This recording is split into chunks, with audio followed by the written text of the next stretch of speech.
Hello, I'm Meg Riley in Minneapolis, Minnesota, and you've tuned in to another episode of The VUU. Today is our monthly conversation with the leaders of the Black Lives of Unitarian Universalism. And before we introduce them, let's have our regulars say hello. And Hi, I'm Joanna Fontaine Crawford. I'm in Austin, Texas. And I'm Tom Shade in Ann Arbor, Michigan. I'm Aisha Hauser in Seattle, Washington. I'm Bob LaValle in Buffalo, New York. And Bob is going to be the strong, silent type today and hide behind the chalice. Bob is our tech guy, and we are eternally grateful for that. Our two guests today are Lena Gardener, who is in Minneapolis, Minnesota, and, oh gosh, Leslie, I forget where you moved. Leslie MacFadyen, who's in Michigan? Yes, Grand Rapids, Michigan. Grand Rapids. I don't want to be one of those anti-Midwest people who can't remember places like Grand Rapids, because I live in one. So it's wonderful to have the two of you. Lena, it's pretty active here in Minneapolis this week. You want to tell us what's going on? Yeah, hello. Pretty active is a good way of putting it. On early morning hours of Saturday, the police shot and fatally wounded a person, a black unarmed male named Jamar Clark, sorry. And you know, we have reports from eyewitnesses at the scene that he was on the ground, he was handcuffed, and he was shot in the back of the head. That's what witnesses are reporting. So, you know, the community that this took place in is one of the most marginalized, economically depressed, and mostly black communities in Minneapolis.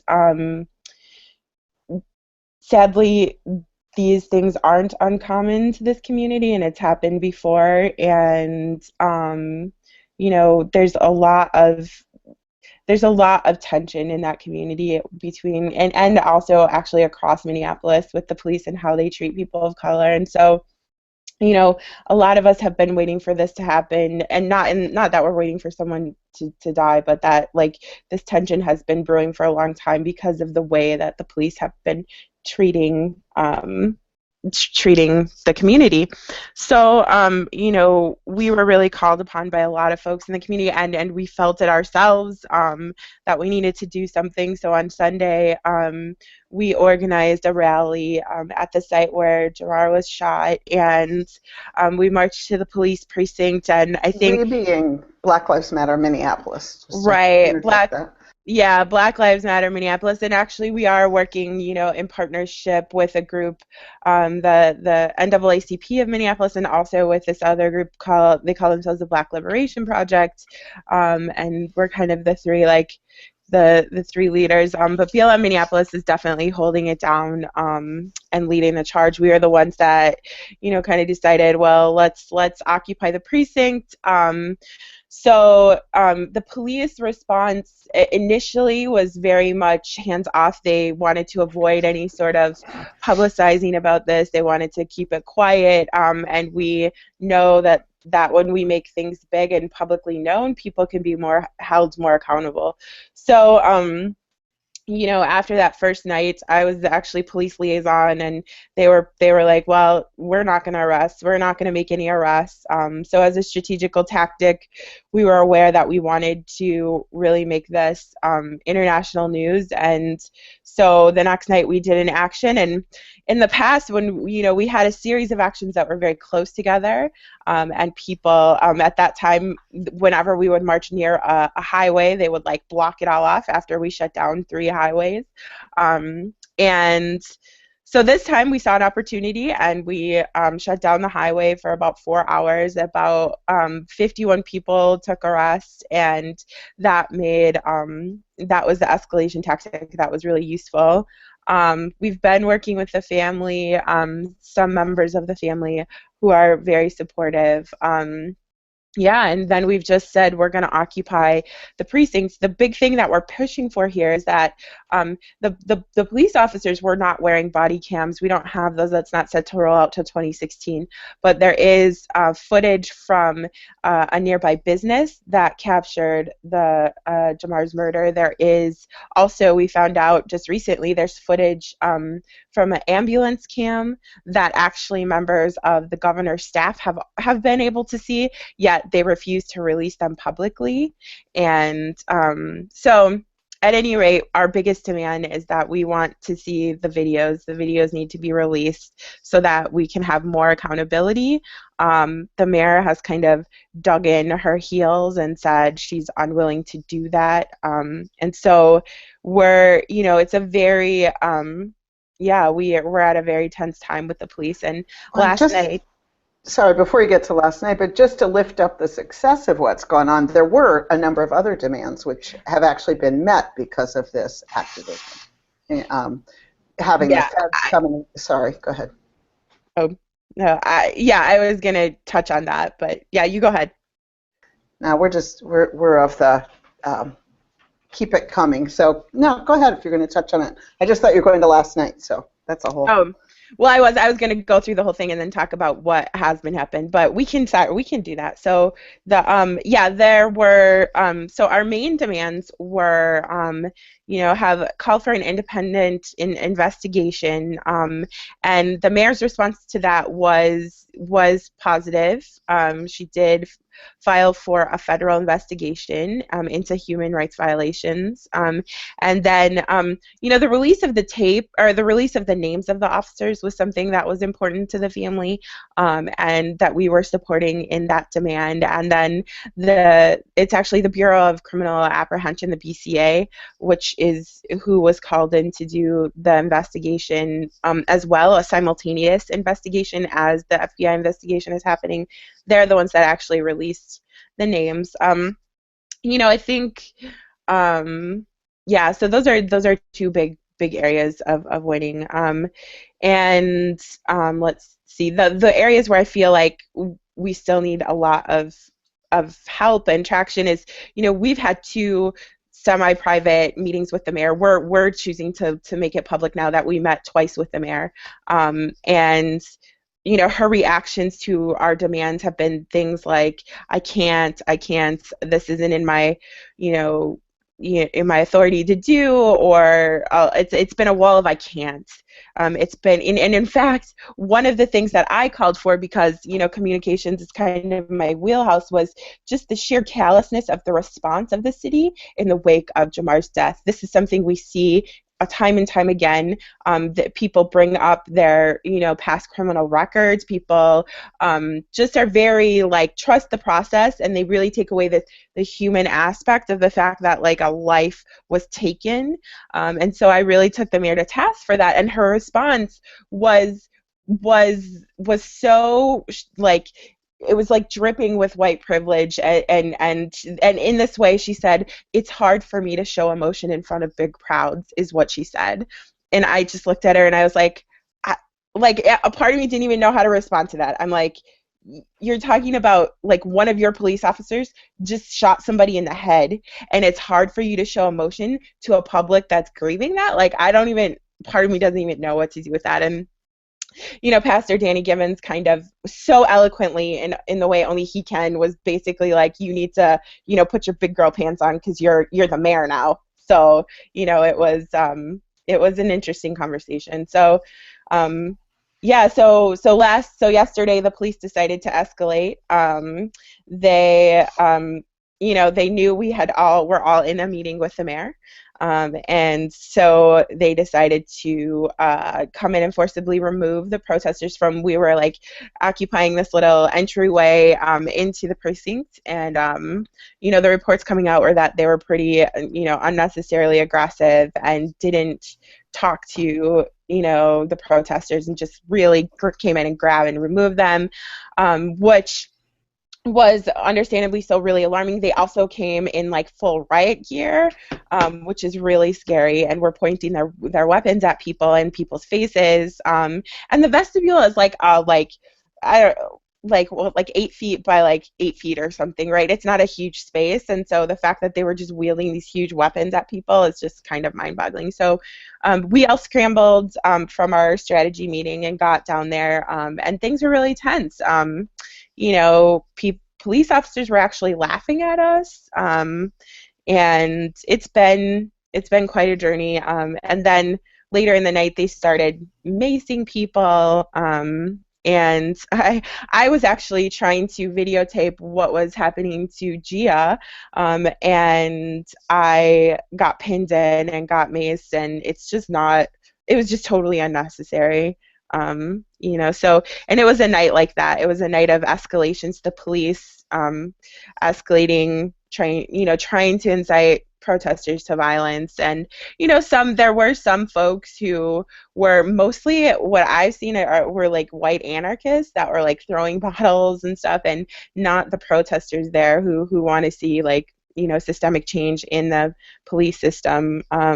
So yeah, it was a very interesting thing. The other interesting thing that happens is that anytime we would direct the media over to where the police were escalating and spraying people in the face with mace, they would stop. And then as soon as the cameras all like wrapped up for the night at about 11, they just kind of brought things back out full force. And so yeah, it's definitely really tense over there. And we're trying to figure out what our next steps are, what the strategy is. But this is, I think, the heart of nonviolent direct action, is keeping that tension on, keeping the media focus on what's happening, so that it can't just be swept under the rug. So may I chime in a little bit with your trajectory? Just to give people a little bit of context about Minneapolis, because people think, oh, Minneapolis, this great liberal city. There was an article recently of the 10 worst cities for African Americans to live in the country, and Minneapolis was number 3. And it reported that blacks make 38 cents to the dollar in Minneapolis. And I mean, just other statistics like that. So the context of the struggle, as it is in so many places, is multifaceted, and the rage is coming. I mean, it's really, as Lena said, not just from the police violence, but just from the sheer survival end. It's a really intense. It is. Intense. Yeah, the average household income of white Minnesotans is $74,000, and the average median income for black Minnesotans is $28,000. So it's pretty stark disparities here. And when you look at every quality of life indicator, it's in healthcare, it's in education, it's in housing, it's in employment. It's just pretty astounding how it can be so great. So I saw that we had a question about why the mayor is refusing to release the videos, and so that's a good question.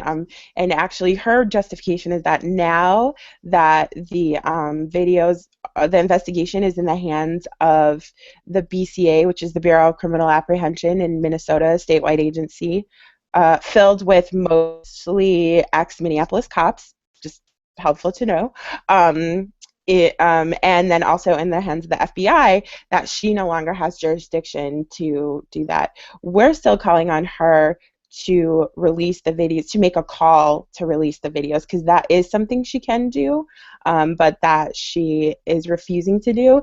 And I found out late last night that, like, for instance, like,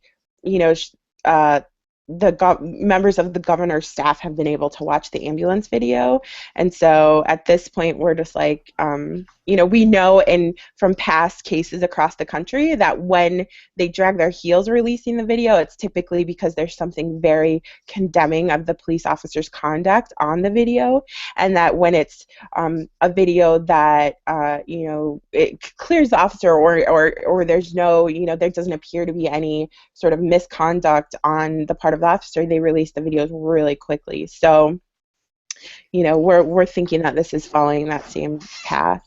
A lawyer friend was telling me that often media sues for the right to videos. Do you know, is that happening here? Is any media suing?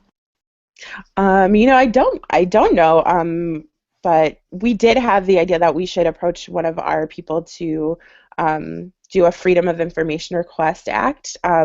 We have a strong ally, a media activist who helped us with the MOA case, who is currently suing the city of Bloomington for that reason still. So I don't know if he wants to take on this one too, but that would be a good idea.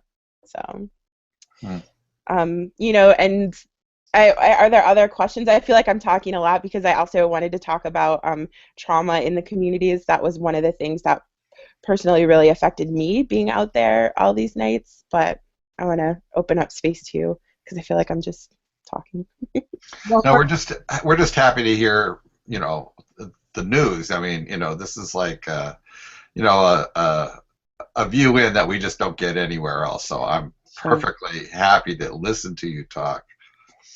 So for me, Lena, for the folks who don't know, Lena actually broadcast live via Periscope quite a bit last night, which is a really great tool for people to get a first eye view of what's going on live and in person, and just kind of see what these activists and protesters are dealing with on the ground. So first, thank you for doing that, because I know that it adds an extra layer of accountability while you're already doing so much on the ground. Yeah. And for me, I actually was in the car right when you were getting maced, and my heart stopped just because I love you, and you know, the trauma that happens to us, it extends so far beyond just the individuals that experience it in that moment. And our intention today was for you to actually be at the occupation and go live there so that people could kind of get an idea as to what it looked like. And after last night, you made the great decision to not do that because self-care is important, and to lift that up. So I wanted to talk with you a little bit, or have you talk a little bit about that decision and kind of this notion of self-care in the midst of chaos. So I'll turn it over to you just to kind of talk a little bit about that. Sure. Yeah. Thanks for that.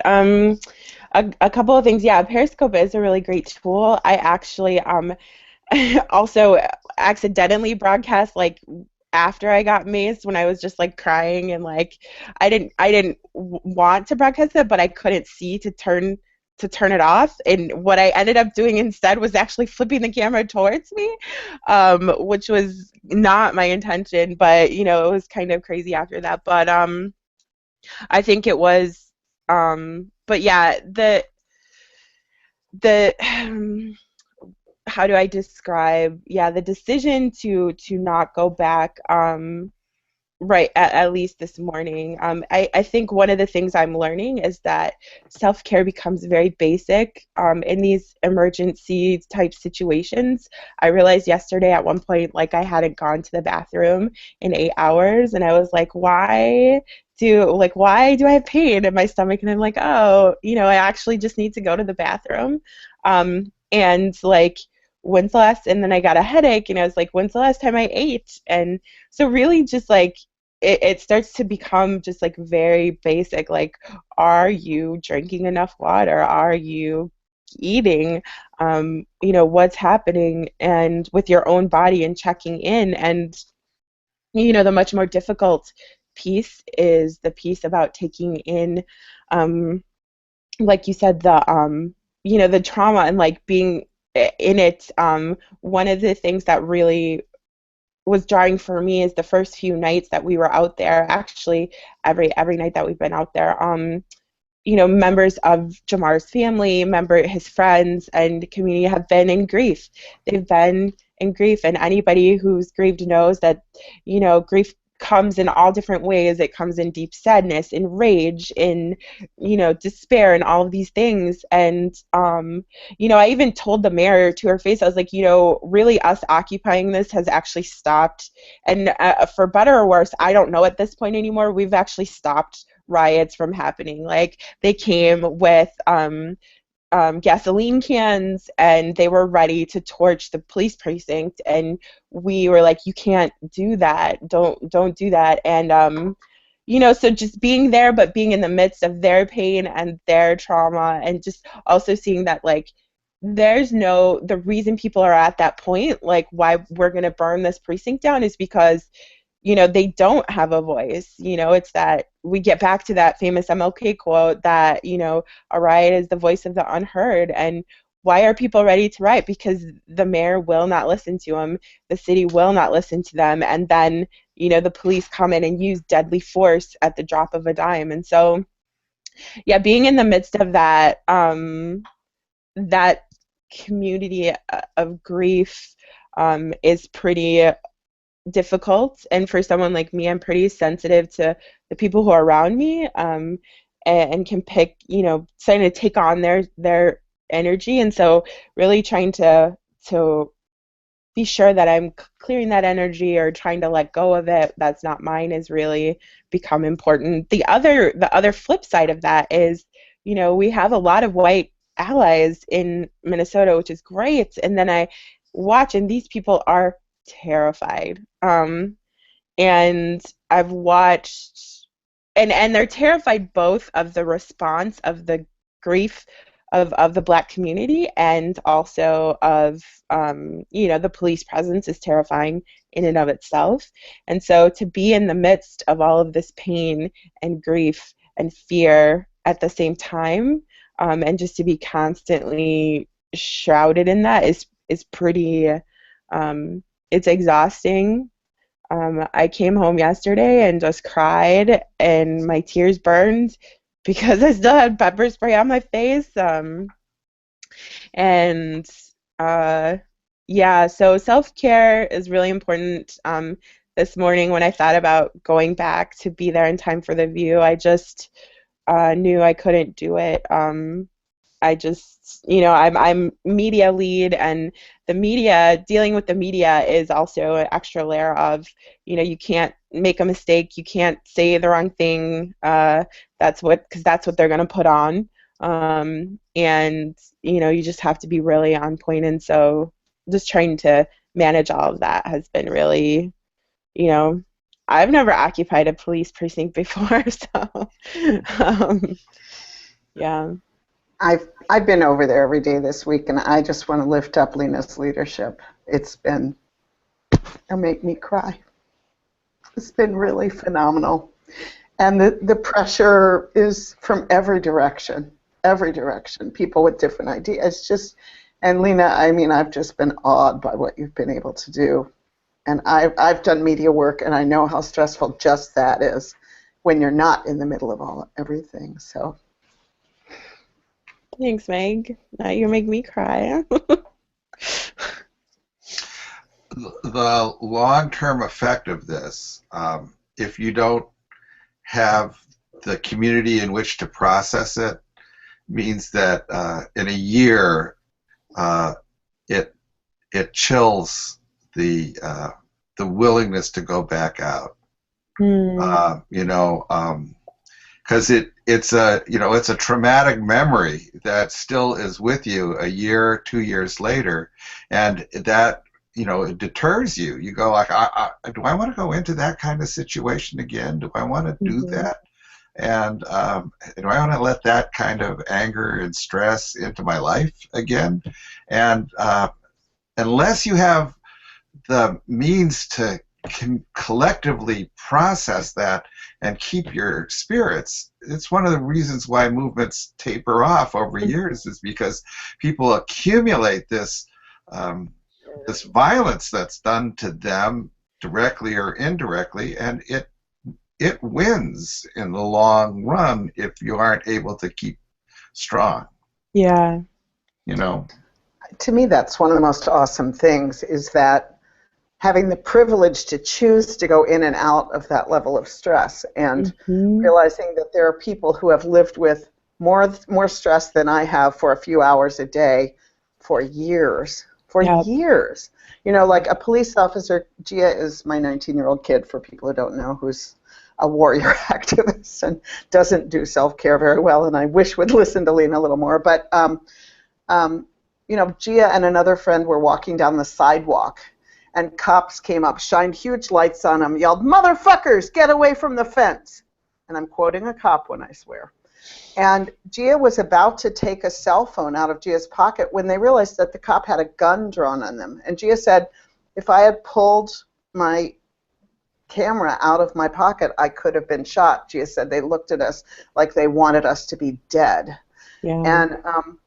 And I thought, God, those kids who grow up there, that is their daily experience. I mean, that isn't a traumatic memory to go heal from. That is like piled on and on and on. And it just really makes you think about trauma in community. It has made me think about trauma in community in ways that I've thought about but not physically inhabited, and it's really it's deep stuff. So the self-care, so important. Yeah. Leslie, how do you do that? I'm really curious because you are so active everywhere. Yeah. My husband's very good about forcibly pushing self-care on me.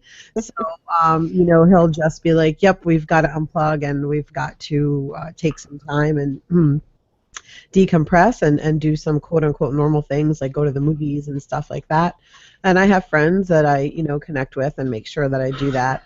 One of the things, though, when Lena brings up the media, Lena's here today, the day after pretty significant trauma, talking about her trauma. And, she's very gracious in doing that. But one thing that I know in speaking with lots of Black UUs that becomes a pressure point for us when we go into our congregations is being put on the spot to discuss our trauma. And it makes our congregations a non-safe place for us to be. Lena and I are pretty public, and so we talk about these things, but many people aren't.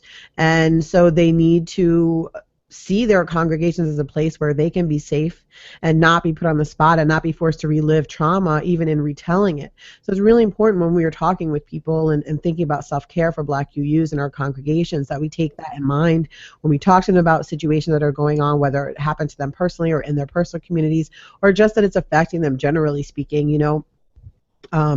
It's not just a story to us. It's not just a news item to us because we see ourselves in those that are lost. And it's a very different emotional place to be in talking about these issues and these deaths and the violence that we face as Black people. So I think that's a really important thing just for those that are listening to really think about as they're interacting with Black UUs and bringing these conversations into our religious spaces. For me, it is a little bit about drawing lines, and then also, I have internally a triage system. There's sometimes where, I have to be at 10 because stuff's going on and I'm needed and the things that I do become really important. And then there's other times where I need to be like, you know what, this is a 5. There's other people doing stuff and I need to tap out, and that's okay to do. This year's been really intense. I know for myself, I'm taking the entire month of January off for self-care, and I won't be doing any work that month. I'll be doing some traveling and doing some planning personally for myself and personal reflection, but I won't be doing any movement work. And I know lots of other activists have taken that same kind of approach to just say, I've been going hard and I need to step away and I need to do some other stuff now. So that's a good thing to think about for those that are doing this work, pretty consistently. Meg, you might want to talk to your son about that because that's a good thing to do. And also it allows your work to be, positively impacted when you come back as well. It's really nourishing. So it's important to note. So that, just those couple of things about self-care and the demands that are placed on Black folks in these spaces and what that looks like and how we can interact with them with a little more care and concern for their emotional well-being and the place that they're at. My husband's white, and a lot of times these things will happen and they'll hit me really hard. When I got the news that Jamar had been taken off life support and had passed away, I felt just, devastated. Even though it was clear from news from the family that was imminent, still the fact that it occurred was really, jarring to me. And sometimes my friends that aren't in the movement or are white, even my husband, they'll be able to go out to dinner. They'll be able to, go to a dinner party or go out for coffee, and I just shut down. I don't want to see anybody. I don't have any normal conversations. And so there's a level of self-care for me there around protecting myself, because being in these spaces where things are going on normally and I feel like the world has stopped is really jarring. And so that's another place where I see self-care coming in for myself anyways. That just, yeah, what you just said really resonated with me and reminded me of like one of the chants we came up with for the Mall of America action, when we said, you know, while you're on your shopping spree, Black people cannot breathe. And that's just what it feels like, you know, when I heard the news. So I actually you know, was on, so Jamar's shooting was on social media before it was anywhere else. And I had been up late writing my sermon for Sunday morning to preach at this all-white church in Fridley, a UU church in Fridley, and people started tagging me like, you know, you have to get out here. They just shot someone, and the police are now macing people and telling them to go back inside and you don't come outside. And it was just this really, you know, it was just, I literally got sick to my stomach in the middle of the night, just to say like, man, they took another one. And you know, it's just really, yeah, it's a lot to hold. It's a lot to hold. And it also brings up the other, like, you know, the other piece about doing direct action work, which I think you touched on a little about, like, what it like having that, like, violence, like, visited upon your body. Because I will say that a lot of the police officers out there are not, you know, they're not attacking protesters, right? But but the ones who are really violent about it.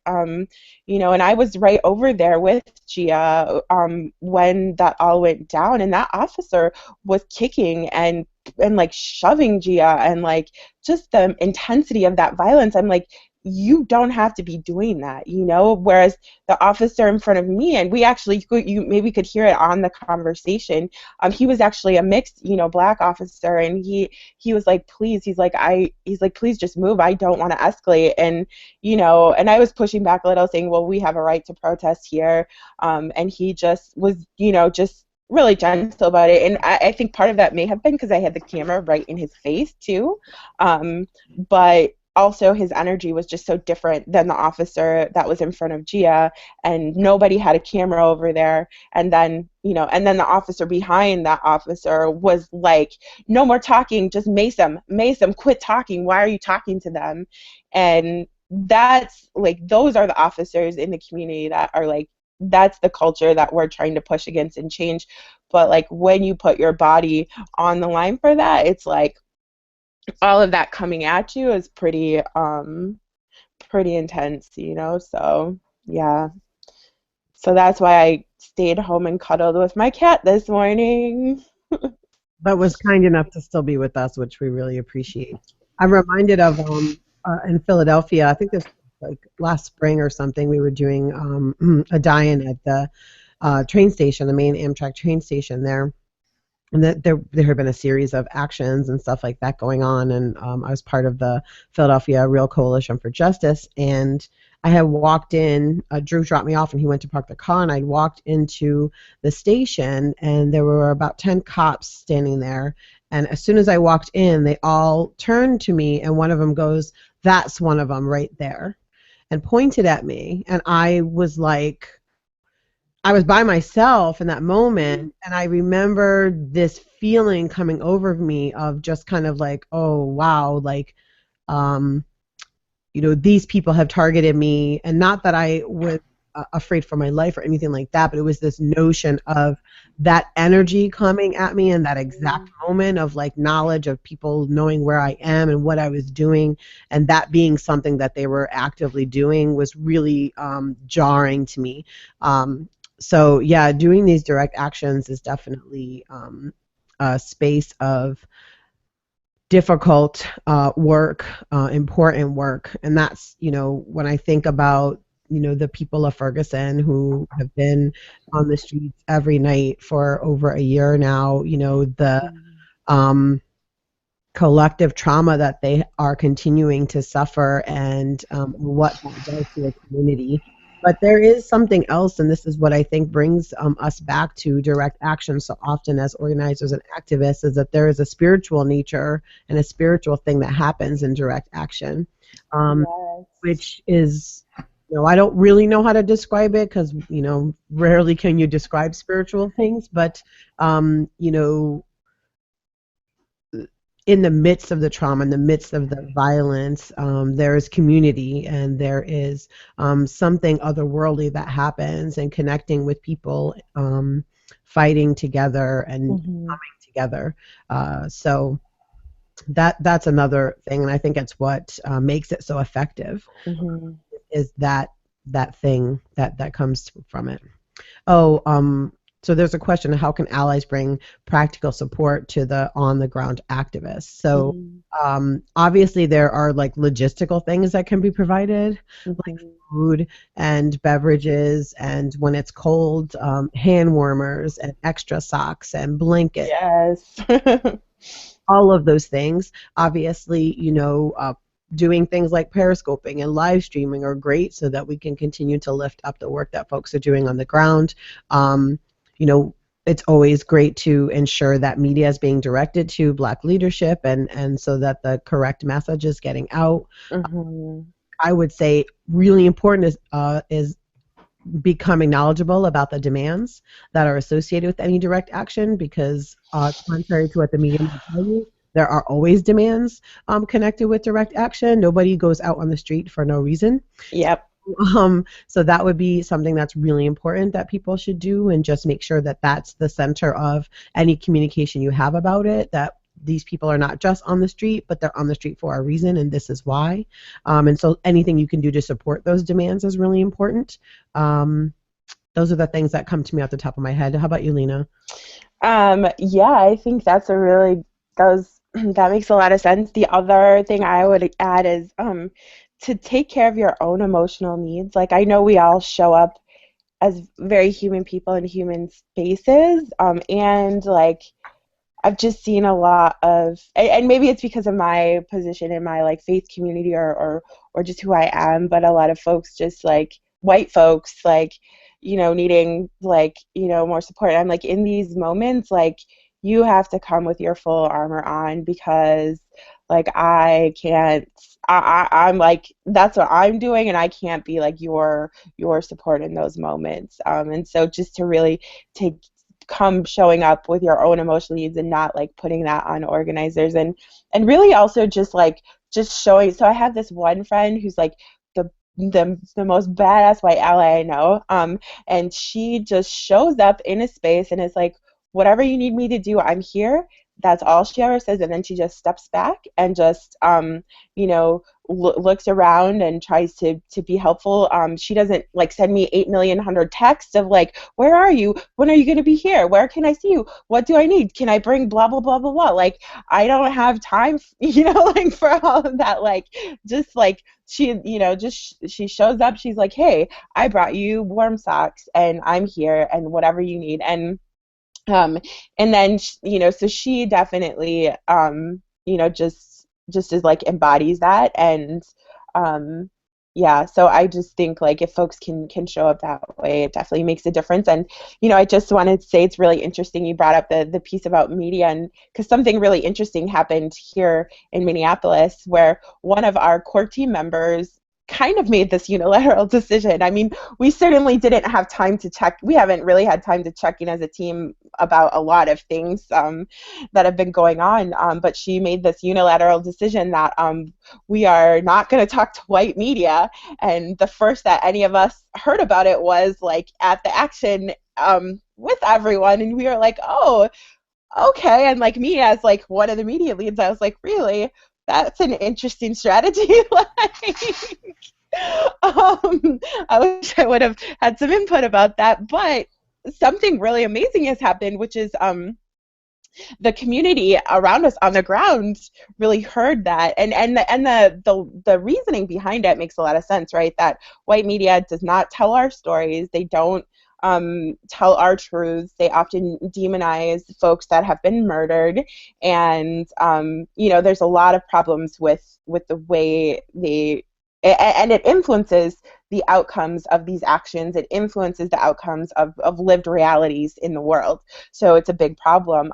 But the community really took that to heart. And anytime, you know, after that white media would try to set up, community members would go over and be like, you can't set up here, no white media. And they like get in their face, like, get out of our community.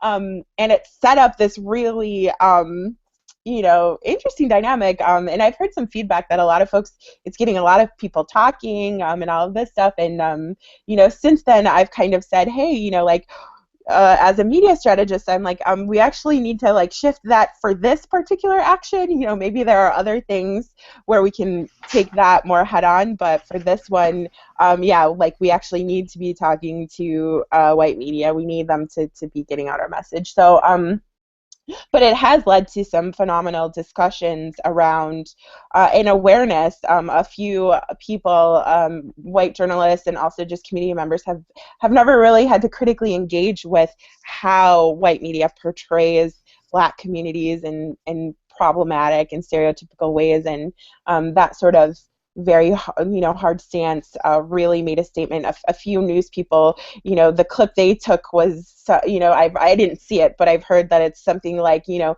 we're, you know, no white media, we're fighting white supremacy, and it was just like this very strong, you know, statement. And so, you know, that's something that's very, that I think, you know, it was also nice for me. I got a little bit of a break, like, oh, great, I don't need to talk to y'all, so. Well, they think they have all the power in that situation. They think, you know, they think that they get to decide what the action actually looks like, you know, because I happened to be standing next to the Fox reporter when that happened, and she laughed, and when it was said, she went right up front, and at which point she was surrounded and moved up, but she thought, oh, I can be here, of course I can. That's ridiculous. So yeah, but that was not. That was the next day. No, that was KS. Oh, the next day. I thought. No, it was the ones with Pointergate, whoever that is. Yeah, KSTP. Yeah. So I don't know if y'all heard this Pointergate story where they said our mayor was holding up gang signs because she was doing this next to Novelle Gordon, one of our activists, and who's not in a gang. You know, just happens to be Black, and so now we actually that we've been boycotting that station for a full year, and anytime they show up, we say no apology, no interview, and that actually is that issue about power comes into play, right? It's a big flex of power, and they hate us, they don't like us at all. But I will say that's the one little bit of fun I have is like going to like block their camera view or like tell them to leave. Yeah, I think that's part of self-care, making some of this work fun and well, I realize time's going on, and I also really wanted to be sure we got to talk about Tamir Rice and talk about accumulated trauma, and you know, you mentioned Ferguson, but Cleveland also has just been a place where things have not moved in ways that they should. Leslie, you've been working hard on A Year Without Tamir. Do you want to talk about that?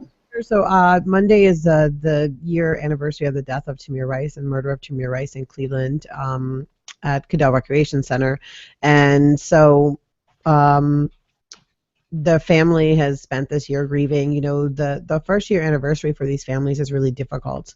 They spent a lot of time in, I would say, trauma stasis and grief stasis. They really don't get to fully grieve. They don't really fully get to, you know, to put their loved one to rest because they're continually fighting for justice for them.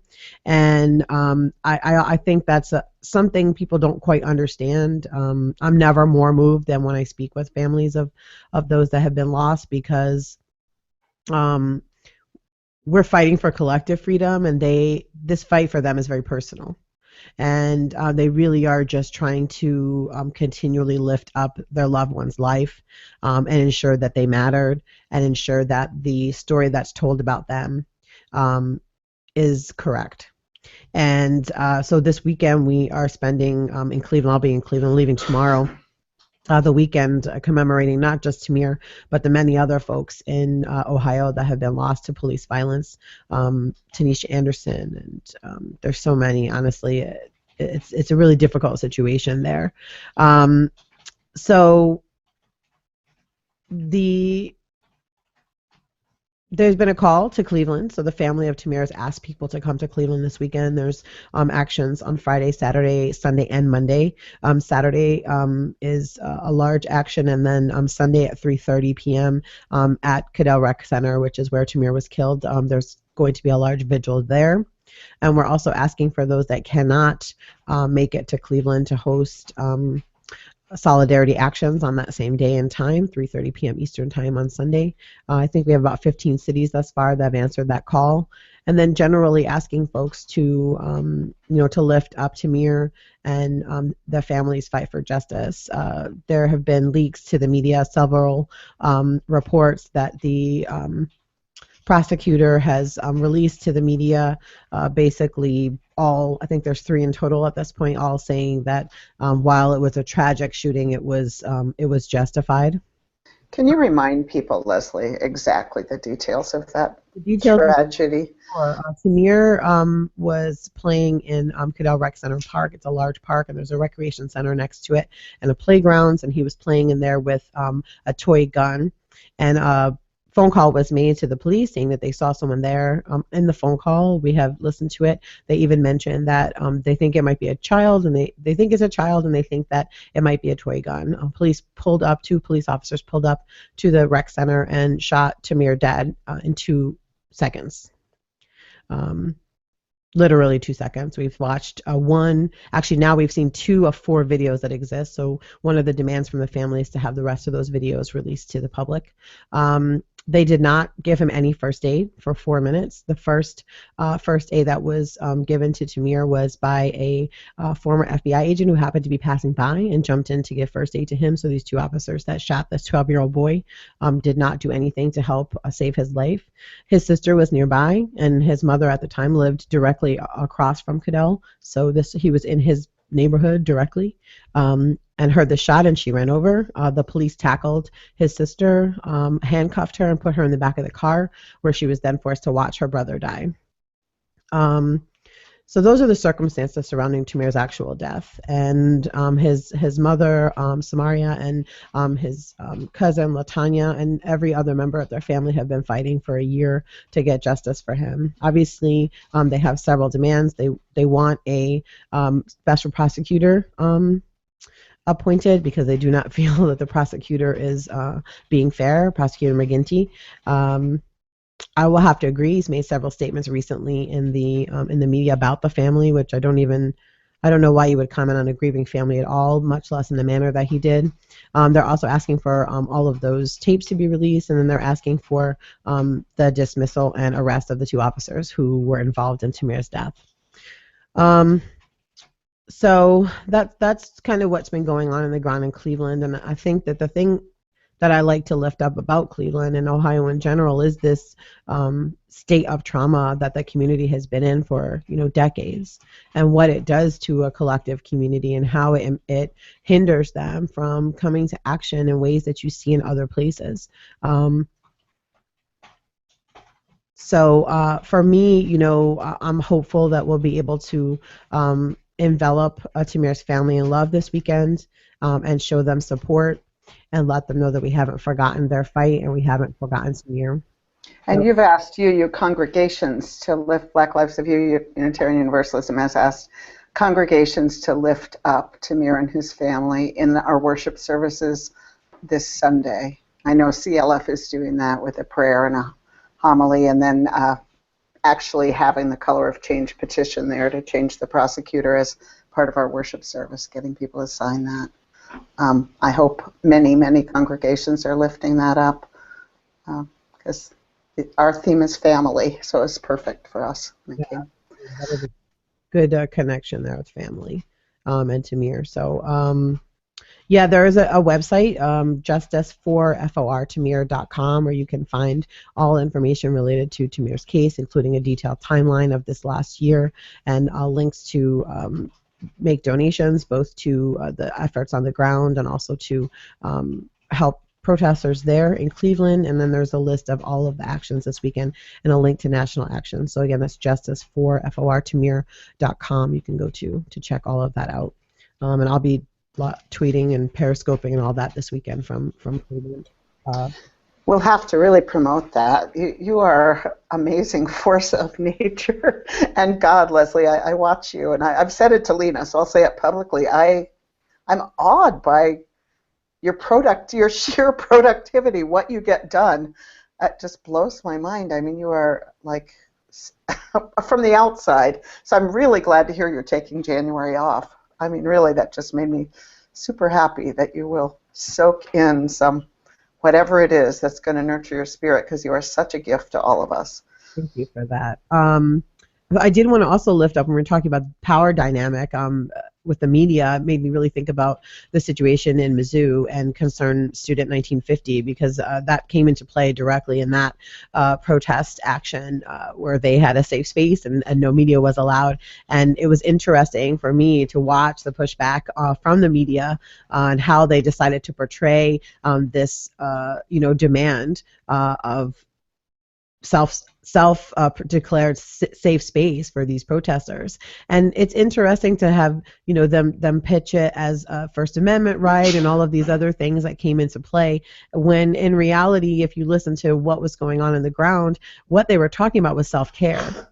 What they were talking about was we've engaged in a difficult way, we've dealt with trauma, we're dealing with trauma, and we've allowed this space here for us to debrief, for us to be together in community, for us to allow time for us to collectively heal, and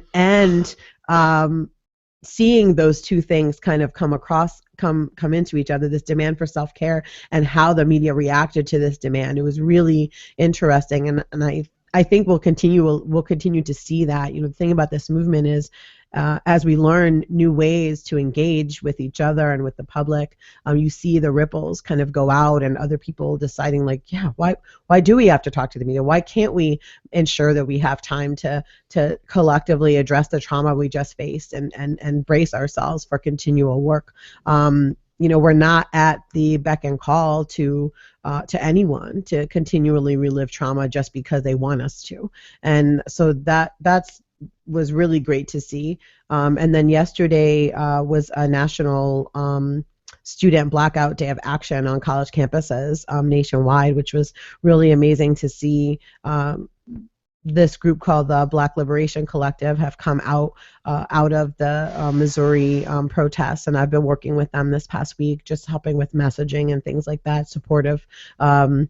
It's been amazing to interact with these young people and just be in their presence and listen to the work that they're doing. It's really the most inspiring organizing that I've seen in the past year, since last year. And I've seen lots of amazing organizing, but these young people are truly visionary, truly, thinking beyond, themselves and really linking themselves to, historical and generational trauma in a really high level way, and looking to a future where that trauma is addressed collectively and personally. And it's really something spectacular. I'm extremely excited to see the work that they're doing, and you can follow them on Twitter as well. Let me find I think it's Black Lib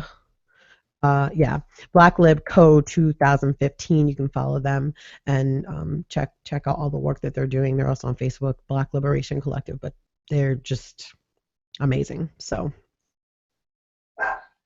you're muted, Meg. Actually, I'm going to jump in and ask a quick question, if I may. This is actually related to media relations and media. I was wondering, I wanted to hear your thoughts about what happened with the State of Oregon Department of Justice using that the digital scan to basically profile anyone using a Black Lives Matter hashtag in their social media postings. And is that going to change tactics at all? Does it matter? What do you think about that? Listen, let me say this. We've been watched and surveilled for so long that just personally, like when the first, I think there was like a big release of like data that the Guardian exposed of the federal government watching so and so, and like two of the first actions that they mentioned that they targeted people from, I was an organizer for, and I said to Drew, "Oh, guess we're being watched." So as far as it changing tactics, like it really doesn't, because just because we're finding out about these things, like to me, they've been watching us already. They're already doing whatever they're going to do. And truthfully, our goal is to do this work in the open. Obviously, we have plenty of actions that don't involve any public stuff, and we don't even talk on the phone about it. Like that's the level we go to, where it's like, yeah, we're going to be doing something that day, but we can't talk about it on the phone, and it's in person only, and we're in secure spaces, and it's very serious. So we've been operating under those circumstances for a long time. So to me, I don't think it's going to really change anything. Yeah, I think just to piggyback off that, it's only a surprise to people not in the work that they're being watched. Even with planning for the Mall of America, like we knew there were police officers in the room. We knew that they were on our text loops. Like, we know all of this stuff.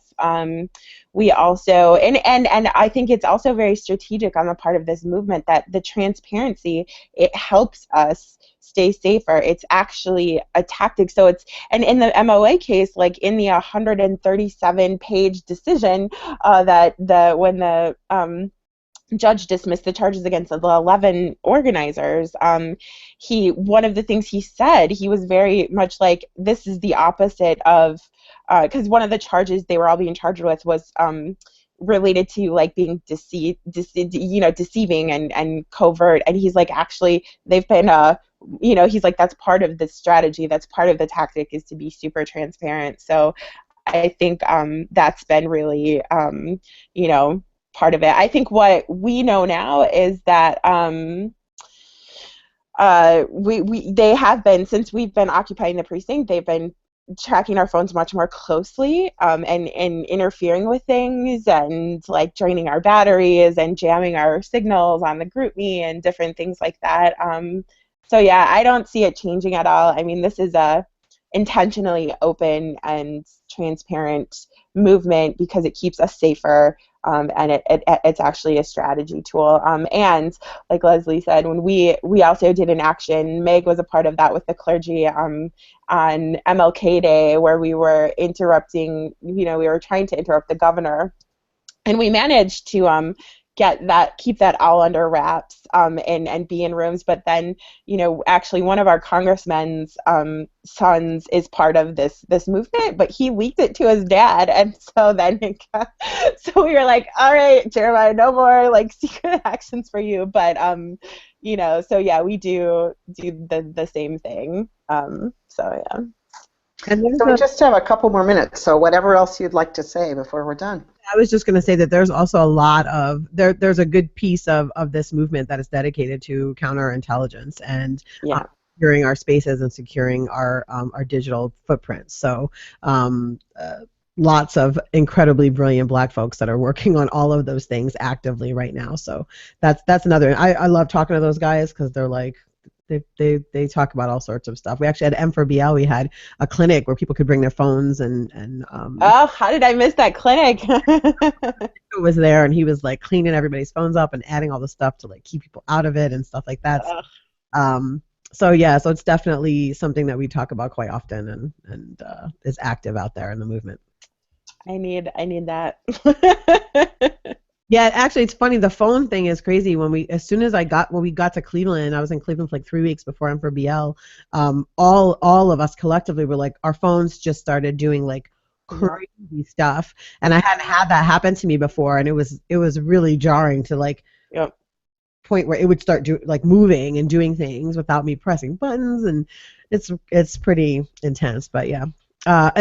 So we've got just a couple minutes left. I guess for me, just keeping in mind, we were talking about self-care, and there's a couple links on the Black Lives VUU site about this. But really taking to heart, this call to temper your interactions with Black folks and understand that we're in a perpetual state of trauma with regard to these events and fighting for racial justice and just living our lives, quite frankly, in the world that we do, and not expecting a theatrical performance of that trauma in our congregational spaces.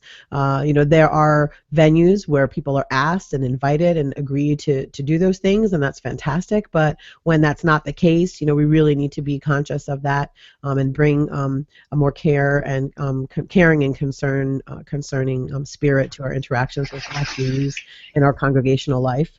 And then again, the hashtag Year for Tamir and justice4fortamir.com for information on that.